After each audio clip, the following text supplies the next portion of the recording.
তুই আমার বন্ধুর গায়ে হাত দিলি, তো চুলের মুঠি ধরে পুরা বাজারময় ঘুরে নিয়ে বেড়াবো।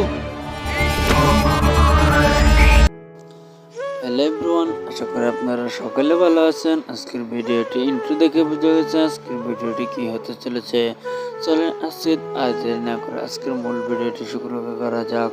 আর যারা এখনো আমাদের ছোট্ট চ্যানেলটি সাবস্ক্রাইব করেন নাই, প্লিজ দয়া করে আপনারা আমাদের ছোট্ট চ্যানেলটি সাবস্ক্রাইব করে দিবেন।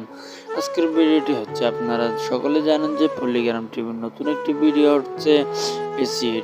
এই এসিড ভিডিওটাই আপনাদের মাঝে আর আজকে এসিড ভিডিও নিয়ে কথা বলবো। আজকে বলবো যে আপনারা এসিড পার্ট 2 কিভাবে দেখবেন, কবে আসবে, কোথায় থেকে দেখবেন, আজকে এই বিস্তারিত এই ভিডিওতে। আপনারা সকলে জানেন যে পল্লিগ্রাম টিভি এখানে কোনো ধারাবাহিক নাটক আপলোড করা হয় না, কিন্তু আপনাদের সাপোর্ট এবং ভালোবাসার কারণে তারা দ্বিতীয় পার্টে অর্থাৎ নিয়ে আসে। এই জন্য আজকে আপনারা যদি আমাদের এই ভিডিওটি লাইক কমেন্ট করে যদি বুঝিয়ে দেন আপনাদের এসিড পার্ট 2 প্রয়োজন, তাহলে অবশ্যই আজকে ভিডিওটি চ্যানেলটি সাবস্ক্রাইব করে ভিডিওটি লাইক করে কমেন্ট করে বুঝিয়ে দিবেন যে আপনাদের এসিড পার্ট প্রয়োজন। আর যারা এখনও সাবস্ক্রাইব করেন না, প্লিজ আপনারা সাবস্ক্রাইব করে দেন।